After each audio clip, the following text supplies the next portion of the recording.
E aí, meus filhos, tudo bem com vocês? Aqui quem fala é o professor Luiz e no vídeo de hoje a gente vai estar resolvendo uma questão do Enem 2015 que fala pra gente o seguinte: uma pessoa abre sua geladeira, verifica o que há dentro e depois fecha a porta dessa geladeira. Em seguida, ela tenta abrir a geladeira novamente, mas só consegue fazer isso depois de exercer uma força mais intensa do que a habitual. A dificuldade extra para reabrir a geladeira ocorre por quê? Vamos lá, gente, vamos entender o que está acontecendo. Inicialmente, você tem a geladeira fechada, tá? E aí, vamos imaginar que ela estava há um certo tempo já fechada. E aí, todo o gás que estava ali estava à mesma temperatura. Que eu estou dizendo para vocês que é 5 graus Celsius. De modo que quando você abre a geladeira, você não precisa fazer um esforço adicional para abrir essa geladeira. E por que isso acontece? Porque aqui fora existe gás e esse gás vai empurrar a geladeira, né? Vai empurrar a porta da geladeira no sentido de fechá-la, tá bom? Então aqui existe uma pressão atmosférica. Só que também existe gás dentro da geladeira, né? Existe ar dentro da geladeira e esse ar faz uma pressão equivalente, né, à pressão atmosférica, de modo que essa pressão interna da geladeira é igual, nesse primeiro momento, à pressão atmosférica, né, à pressão externa. Quando você abre a geladeira, o que vai acontecer? Começa a chegar calor aqui, né? O ar quente começa a vir para cá. O ar frio começa a sair um pouquinho da geladeira, querendo ou não, o ar frio ele sai um pouco da geladeira e acontece uma alteração no número de mols dentro dessa geladeira e também uma alteração na temperatura desse sistema. Quando você fecha de novo, pelo fato da temperatura ter se alterado, o que vai acontecer?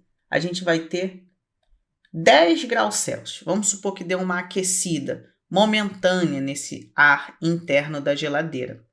E aí, a gente vai ter o seguinte: analisando a equação do PV igual a nRT, a gente pode fazer umas análises um pouco mais aprofundadas. Mas o que vai acontecer? Pelo fato do número de mols ter sido alterado e da temperatura ter sido alterada também, a gente vai ter aqui uma pressão que vai ser menor do que anteriormente estava. O que está rolando aqui? Essa pressão ela vai ser menor justamente porque o gás está aquecido e ele começa a ser resfriado de volta à temperatura que ele se encontrava anteriormente. E aí, você nessa situação de resfriamento, você, como a geladeira está fechada, o número de mols permanece constante, a constante universal dos gases perfeitos também permanece constante, e o volume do recipiente não muda, porque essa geladeira está fechada. Então, não tem como o gás ocupar mais espaço do que o próprio espaço da geladeira. Então, reduzir a temperatura do ar faz com que essa pressão caia. E é por isso que a pessoa tem que fazer uma força maior. Só que, aos poucos, existe um espacinho aqui, tá? Existe um espacinho que ele não é tão bem vedado assim, tá? Não existe uma vedação ideal. E aí o ar começa a entrar. E pelo fato das partículas de gás atmosférico entrar dentro da geladeira, a gente tem um aumento do número de mols. E aí a gente volta novamente para a situação anterior, onde a pressão atmosférica é igual à pressão interna. Beleza? E aí o ciclo se repete. Vamos ver o que a questão fala. Ele quer saber por que a pessoa precisa fazer uma força mais intensa. A pessoa precisa fazer uma força mais intensa porque a pressão interna da geladeira diminuiu por causa desse resfriamento que o gás sofre, né, quando ela é fechada de volta. Então, A gente pode afirmar e já chegar aqui na letra D, né?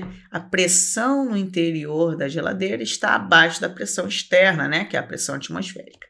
E agora, gente, a gente vai ver o porquê as outras opções estão erradas. A letra A fala para a gente o seguinte: o volume de ar dentro da geladeira diminuiu. E isso está errado. Por quê? Considerando que o gás da geladeira é um gás ideal, ele sempre vai ocupar o volume do recipiente que ele se encontra.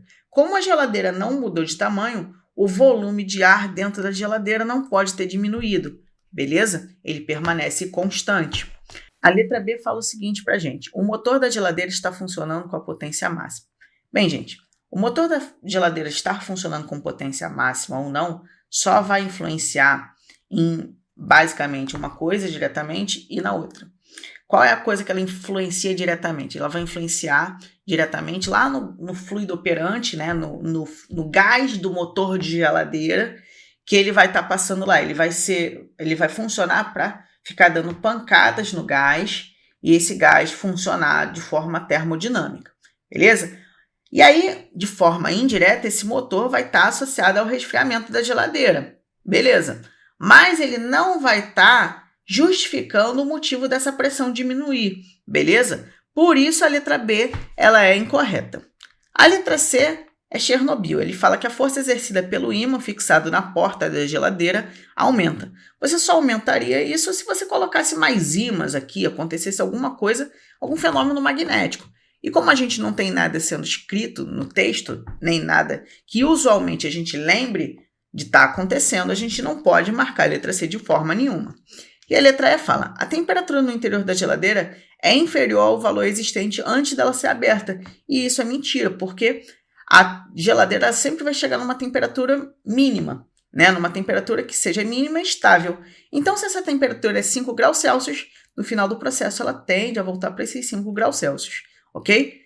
Então, imagina, se a geladeira nunca conseguisse voltar para a temperatura que ela estivesse. A tua geladeira uma hora ia estar, sei lá, 40 graus Celsius e ela não conseguiria resfriar nunca. Bizarro, né? Então, o gabarito não pode ser a letra E, é a letra D mesmo. E a gente vai ficando por aqui. Eu desejo a todos uma ótima semana, bons estudos e até a próxima. Tchau, tchau!